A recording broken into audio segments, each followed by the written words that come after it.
오늘 저희가 읽은 사사기서 13장 21절에서 25절까지의 말씀을 가지고 마지막 사사 삼손이라는 제목으로 말씀을 선포하겠습니다.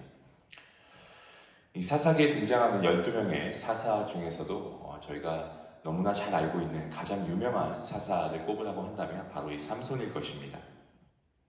삼손의 일생은 그야말로 드라마틱한 것 같습니다. 긴 머리를 휘날리고 하나님께서 주신 능력으로 인간이 가질 수 있는 어떤 그러한 능력을 정말 초월한 어떤 초인적인 그러한 힘을 소유한 삼손이었습니다. 하지만 여인 앞에서는 한없이 약해지는 사람이 또 이 삼손이었고, 또 그가 사랑하는 여인에게 결국에는 이용당하고 처절하게 버림받았던 인물이 삼손 아니겠습니까? 이 삼손은 그의 등장을 보면은 참 화려한 것 같습니다. 하지만 이 들릴라라고 하는 여인의 유혹에 넘어가서 비극적으로 생을 마감한 인물이기도 한데요. 삼손의 인생이 처음부터 부정적이었던 것은 아니었다라는 것을 우리가 한번 눈여겨봐야 할 것 같습니다. 삼손의 시작이죠. 그리고 삼손의 출생을 보면 그 어떠한 사사보다도 복되고 영광스러운 모습이었다는 것을 우리가 알 수 있습니다. 어떻습니까? 삼손의 출생은 그의 가정의 기쁨이었습니다. 그리고 또한 이스라엘의 희망이었습니다. 그리고 하나님의 기대주였던 그러한 삼손의 모습을 보게 됩니다. 삼손이 태어나기 이전에 이스라엘 백성은요, 이 40년 동안 블레셋의 지배하에 있었습니다. 이스라엘 백성들이 블레셋의 지배하에 있었던 이유가, 이 근본적인 이유가 있었습니다. 아주 간단한 이유인데요. 그것은 바로 하나님께 계속해서 이 죄를 범했기 때문에 그렇습니다. 당시 이스라엘 백성들은 영적으로 심각하게 타락했습니다. 그리고 블레셋의 압제로 인해서 고생이 그야말로 이루 말할 수 없었다는 거죠. 삼손은 이러한 시대적인 배경 상황 속에서 태어났습니다. 삼손은 이 단지파 사람, 신앙이 정말 좋은 이 마노아의 아들로 소라라고 하는 땅에서 태어났습니다. 그래서 먼저 제가 방금 말씀드린 대로 이 삼손이 태어날 때의 그때의 배경이 어땠습니까? 이미 블레셋 민족이 이스라엘 백성들을 지배하고 있었습니다. 그래서 이스라엘 백성은 블레셋 민족의 압박으로 인해서 많은 그런 어려움과 고통을 당하고 있었습니다. 그런데 어느 날 여호와의 사자가 나타나죠. 그리고 여호와의 사자가 마노아의 아내에게 나타나서 아들을 낳으면 이렇게 키워야 된다라고 그렇게 말합니다. 포도주와 독주를 마시지 말고 부정한 음식을 먹지 말고, 그리고 머리카락을 절대로 자르지 말라. 그리고 앞으로 이 아이가 커서 이스라엘을 구원할 자이다 라고 여호와의 사자가 언급을 합니다. 삼손은 하나님께서 주신 정말 그야말로 엄청난 힘을 소유하게 되었고, 그리고 타고난 육체적인 힘을 소유하면서 그야말로 천하장사가 된 아주 특별한 그러한 사람이 되었습니다. 그는 20년이라고 하는 긴 시간 동안 사사로 이스라엘을 통치했습니다. 근데 후에 이방 여인과 결혼을 하게 되고 스스로가 많은 어려움을 겪게 됩니다. 그리고 들릴라라고 하는 이 미모의 창녀를 만나서 사랑에 빠지게 되고, 그리고 무절제한 어떤 도덕성과 또 계속되는 타락과 이러한 죄를 계속해서 번복해서 지음으로 이 삼손은 비극적인 인생을 살게 되는 것입니다. 여인에게 약한 삼손은 힘의 비밀이 다 폭로가 나죠. 사실 그가 발설한 겁니다. 누설하게 되고 결국에 머리카락이 잘려버린 삼손은 힘을 잃고 밧줄에 묶인 채, 그리고 나중에 가서는 정말 두 눈까지 뽑히면서 이 옥중에서 맷돌을 돌리는 그런 처량한 신세가 되어버렸습니다. 옥중 생활에서 삼손은 하나님께 돌아갑니다. 그리고 철저히 회개하고 다시 힘을 얻어서 나라를 구하기 위해 다곤의 축제일에 기둥을 뽑아서 그렇게 하나님의 놀라운 마지막 일을 이루게 되는 것입니다. 자, 그러면 우리가 오늘 읽은 이 본문 말씀을 가지고 삼손이 어떠한 인물인지 함께 잠깐 은혜를 나누고자 합니다. 자, 먼저 오늘 본문 말씀에서 우리가 알 수 있는 것은 삼손은 하나님께로부터 많은 복을 받은 그러한 인물이었다라는 것을 우리가 알게 됩니다. 본문 24절 말씀에 이렇게 말씀합니다. 그 여인이 아들을 낳음에 그의 이름을 삼손이라 하니라. 그 아이가 자라매 여호와께서 복을 주시더니 라고 말씀하고 있습니다. 하나님께서 삼손에게 복을 주십니다. 삼손은요, 어릴 때부터 하나님의 복을 받았습니다. 삼손이 자라가면서 이 믿음의 복, 지혜의 복, 생활의 복, 건강의 복, 특별히 이 초자연적인 힘의 복을 얻었습니다.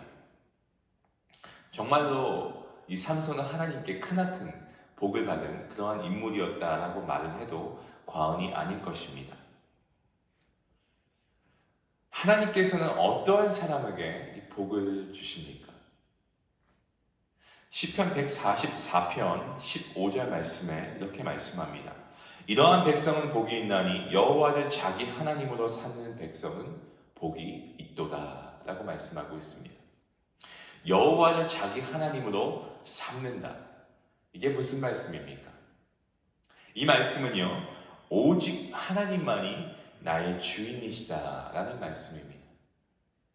하나님을 내 삶의 주인으로 모시고 주인 되신 하나님께 충성함으로 하나님을 잘 믿겠다라고 하는 그러한 말입니다. 내 삶의 중심은 오직 다른 누구도 아니고 하나님 한 분이십니다 라는 말입니다. 무엇을 먹고 마시든지 무엇을 하든지 간에 오직 하나님의 영광을 위해서 산다라고 하는 말입니다. 사랑하는 성도 여러분, 참된 축복은 하나님 손에 달려있는 줄로 믿으시길 바랍니다. 성경을 보시면 하나님께서는 아브라함에게도 복을 주신 것을 알 수 있고 이삭에게도 복을 주시고 또 야곱에게도 복을 주신 분이 우리 하나님이십니다. 또 요셉에게도 복을 주신 분이 우리 아버지 하나님이십니다. 욥에게도 복을 주셨고 다윗에게도 복을 주셨습니다. 우리가 축복받는 비결, 그리고 이러한 축복을 받은 인물들의 삶을 보면 오직 하나님 중심의 삶을 살아갔던 것을 우리가 보게 됩니다. 예수님은 세상의 빛으로 오셨습니다. 본문 24절 말씀에 여기 삼손의 이름이 나오는데 이 삼손의 이름은 이 태양 혹은 이 봉사하다라는 뜻의 어원에서 유래가 된 이름입니다. 성경에서는요, 예수님을 의로운 해 그리고 어둠을 비추는 빛으로 말씀하고 있습니다. 이 사단의 어두운 세력을 이기기 위해서는 이 빛이 필요합니다. 태양이 어둠을 다 몰아내지 않습니까? 그래서 요한복음 1장 9절 말씀에 보시면 참 빛, 곧 세상에 와서 각 사람에게 비추는 빛이 있었나니 라는 말씀이 있습니다. 이 빛은 바로 곧 예수님을 말씀하고 있는 것이죠. 마태복음 4장 15절과 16절 말씀에 이렇게 말씀합니다. 스불론 땅과 납달리 땅과 요단강 저편 해변길과 이방의 갈릴리여 흑암에 앉은 백성이 큰 빛을 보았고 사망의 땅과 그늘에 앉은 자들에게 빛이 비추었도다 하였느니라.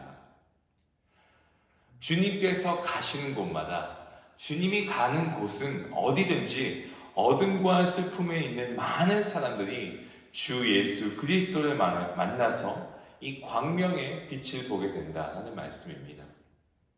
병든 자가 고침을 받고 귀신이 떠나가고 그리고 죄악에 물든 심령이 회개하는 역사가 나타났습니다.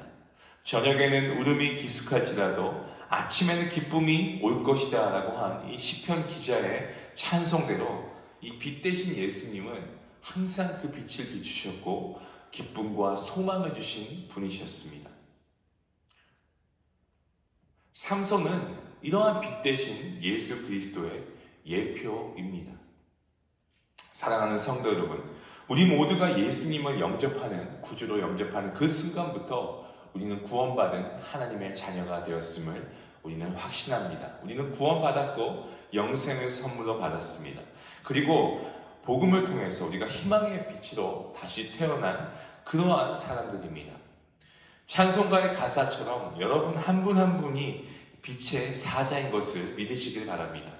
세상 사람들은 여러분이 비추는 빛을 보고 빛 대신 예수 그리스도께 나아갑니다. 다니엘서 12장 3절 말씀에 지혜 있는 자는 궁창의 빛과 같이 빛날 것이요 많은 사람을 옳은 대로 돌아오게 하는 별과 같이 영원토록 빛나리라 라고 말씀하고 있습니다. 성도 여러분, 하나님의 말씀에 순종하시기 바랍니다. 우리가 하나님의 말씀에 순종함으로써 우리가 이 복음을 가지고 소망과 희망의 빛을 비추는 능력 있는 삶을 살아갈 수 있는 귀한 성도님들 될 수 있기를 먼저 간절히 축원합니다. 두 번째로 오늘 말씀이 우리에게 주시는 말씀의 교훈은 이것입니다. 삼손은 성령님의 충만함을 입은 사람이었다라는 것입니다. 본문 25절 말씀입니다. 소라와 에스다올 사이 마하데나에서 여호와의 영이 그를 움직이기 시작하셨더라라는 말씀이 나옵니다. 여호와의 신이 삼손에게 임했습니다. 하나님의 영이 삼손에게 임한 것입니다. 삼손은 이 성령님의 충만함이 있었습니다. 우리가 잘 알고 있는 말씀이죠. 사도행전 1장 8절 말씀에 오직 성령이 너희에게 임하시면 너희가 무엇을 받습니까? 권능을 받고 라고 말씀합니다. 삼손은 하나님의 충만함을 입게 되므로 권능을 받았습니다. 초능력의 힘을 가졌습니다. 천하장사가 된 겁니다.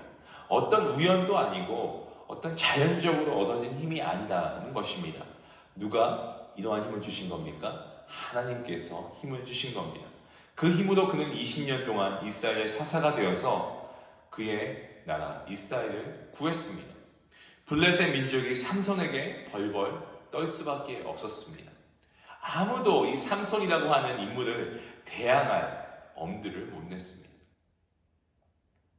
오늘 이 시대를 살아가는 우리도 성령님의 충만함을 구해야 한다는 것입니다. 지금 우리는 영적인 전쟁을 치르고 있습니다. 이 안에 우리가 필요한 것은 말씀으로 무장되고 우리가 날마다 기도함으로 깨어 있어야 되겠죠. 그리고 우리에는 성령님의 충만함이 있어야 합니다. 예수님의 제자들도 그랬고요. 정말 위대한 신학자였고 또 복음 선포자였던 사도 바울도 이 성령님의 충만함이 있었습니다. 예루살렘 교회도 안디옥 교회도 성령이 충만한 교회였습니다. 초대교회 7명의 집사가 성령님의 충만함이 있었고요. 성령님의 충만함이 있었던 그들은 복음으로 세상을 변화시키기 시작했습니다. 놀라운 일을 이루어가고 있습니다. 어떻게 할 때요? 성령님의 충만함이 있을 때. 하나님께서는 우리 모든 성도님들이 성령 충만하기를 원하십니다. 사도행전 1장 4절과 5절 말씀에 이렇게 말씀합니다. 사도와 함께 모이사 그들에게 분부하여 이르시되 예루살렘을 떠나지 말고 내게서 들은 바 아버지께서 약속하신 것을 기다리라. 요한은 물로 침례를 베풀었으나 너희는 몇 날이 못되어 성령으로 침례를 받으리라 하셨다. 성령님이 누구십니까? 성삼위 하나님 중에 한 분이시죠. 그런데 이사야 11장 2절 말씀에 이렇게 말씀하고 있습니다. 그의 위에 여호와의 영, 곧 지혜와 총명의 영이요 모략과 재능의 영이요 지식과 여호와를 경외하는 영이 강림하시리니. 아멘. 성령은 여호와의 신입니다. 권능의 신이십니다. 모략과 재능의 신이십니다. 지식과 여호와를 경외하는 신이 바로 성령입니다. 이 삼손은 성령이 충만한 인물이었다는 겁니다. 성령의 충만함을 입으면 놀라운 일을 이룰 수가 있습니다. 하지만 성령의 충만함이 없으면 어려운 상황 가운데 믿음이 흔들립니다. 성령 받지 못하면 은사의 열매도 없고 우리가 하나님께서 주신 사명도 감당할 수가 없습니다. 때문에 저와 여러분 모두가 항상 우리가 하나님의 말씀을 읽고 묵상하는 가운데 성령님의 충만함이 있도록 우리가 간구해야 하는 것이 마땅한 줄로 믿습니다. 사랑하는 성도 여러분, 성도는 빛된 자녀다운 삶을 살아가야 합니다. 예수님께서 빛으로 오신 것처럼 예수님의 자녀인 저와 여러분도 빛된 삶을 살아가야 하겠습니다. 이 빛된 삶은 그냥 되는 것이 아닙니다. 희생이 필요합니다. 빛 대신 주님께서 빛을 드러내시기 위해서 희생하신 것처럼 성도인 저와 여러분도 그 주님의 걸어가신 길을 우리가 걸어가야 하겠습니다. 여러분 모두가 빛의 열매를 맺어서 우리 하나님을 기쁘시게 하는 귀한 성도님들 되시기를 간절히 기도합니다. 또한 성령님의 충만함을 통해서 우리가 더 기도에 힘쓰고 더 전도에 힘쓰고 많은 사람들에게 우리가 선을 행하고 그리고 하나님께서 귀하게 사용하시는 하나님의 복음의 도구가 되어서 오늘도 우리가 이러한 하나님의 사용됨을 받는 복된 성도님들을 살아갈 수 있는 여러분 모두가 될 수 있기를, 또한 저가 될 수 있기를 주님의 이름으로 간절히 축원합니다.